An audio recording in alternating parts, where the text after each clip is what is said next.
Vous souhaitez m'encourager à continuer ce podcast? Alors n'hésitez plus. Allez sur iTunes, mettez 5 étoiles et laissez un commentaire d'encouragement. Merci.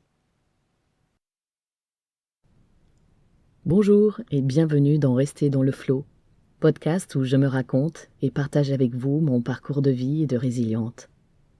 Ce premier épisode de la thématique Le droit de est un peu particulier, car il a été écrit pour le podcast Corps et âme, que réalise Sophie Gourion, consultante en gestion de carrière, auteure et conférencière, que vous pouvez aussi écouter en vous rendant sur l'adresse que je vous mettrai en lien sur le site web pour découvrir ses autres épisodes.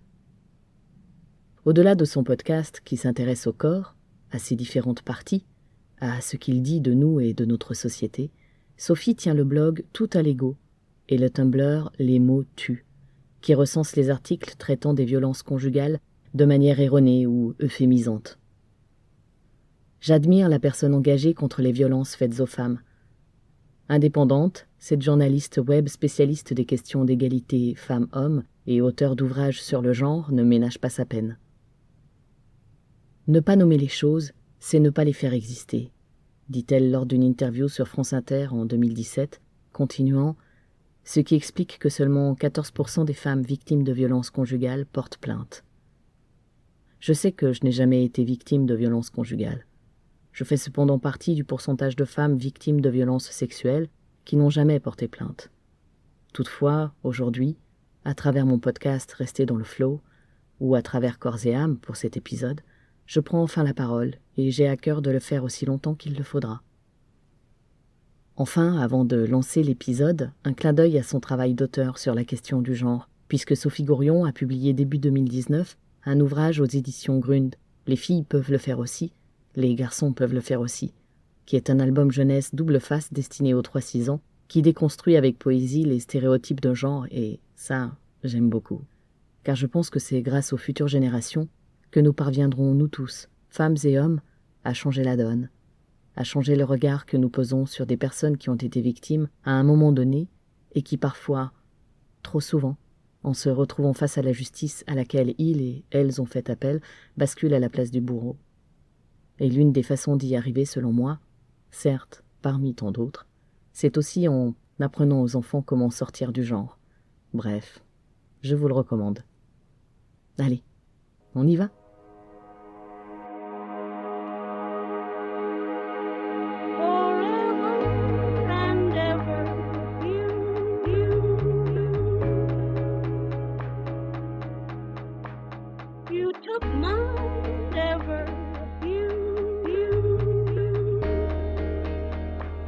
Bonjour et bienvenue dans Rester dans le Flow, podcast où je me raconte et partage avec vous mon parcours de vie et de résiliente.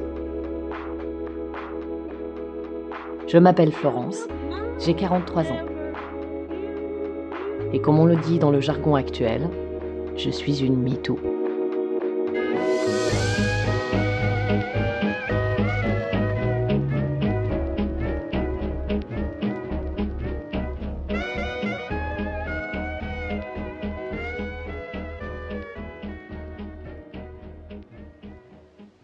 Le front, cette partie supérieure de la tête, cette partie du visage comprise entre la racine des cheveux et les sourcils.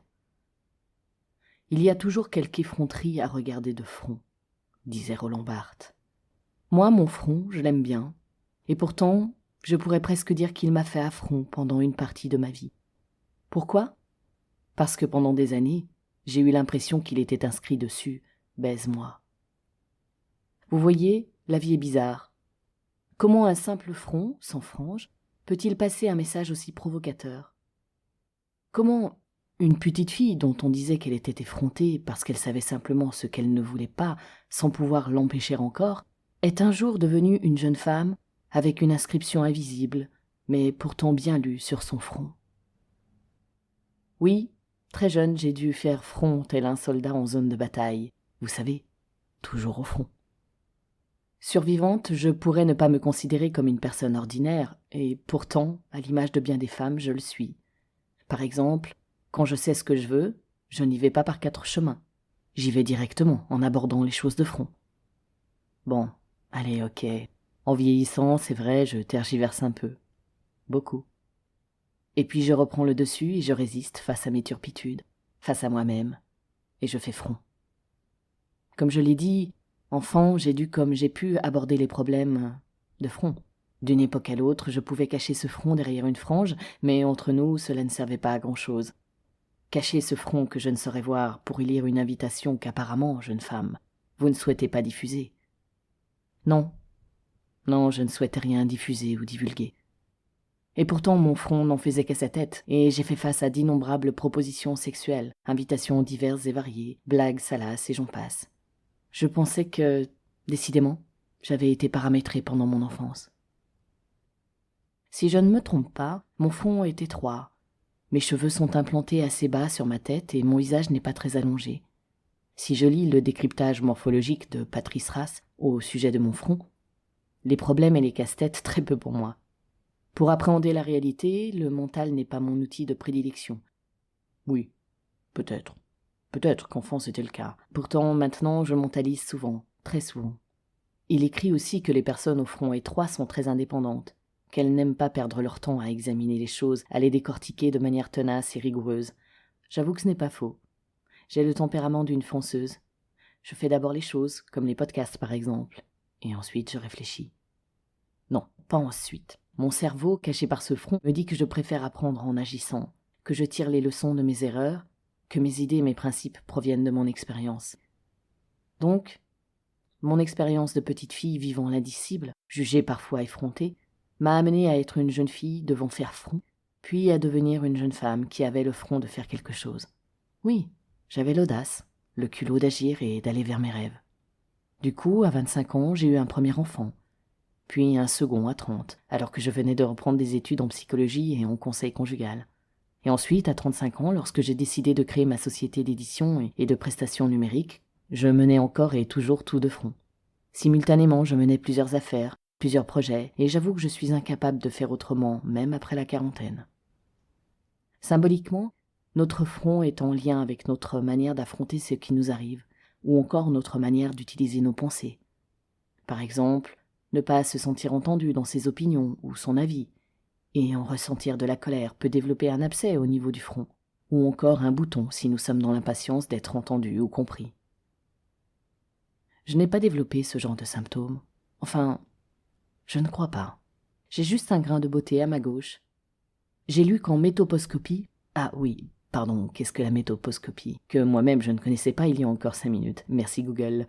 C'est l'art de la divination par les grains de beauté, qui, comme le dit si bien le site Les Éclaireuses, nous vient tout droit des anciens qui interprétaient ces tâches comme un lien entre l'homme et l'univers, les étoiles et le corps.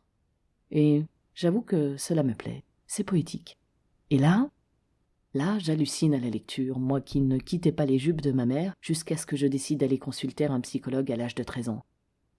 À propos de la position de mon grain de beauté, il est dit « La famille prend parfois plus d'importance qu'elle ne devrait. Vous avez du mal à vous détacher et ne prenez pas beaucoup de décisions sans leur aide. S'il est positionné sur la gauche de votre front, ce qui est le cas pour moi, cela fait référence à la féminité que vous dégagez et par extension au lien qui vous rapproche de votre mère. Voilà, il y a quelques années, j'ai décidé de me séparer de cette pancarte sur mon front et elle ne clignote plus. Je garde juste la trace de ce grain de beauté, plutôt clair. La beauté de l'histoire que j'ai acceptée et de l'histoire que j'ai décidé de vivre. Si aujourd'hui j'ai une frange, c'est juste pour mon propre plaisir esthétique, et si parfois je l'accroche, peut-être est-ce pour mieux regarder avec mon troisième œil, celui de la connaissance de soi. You took my never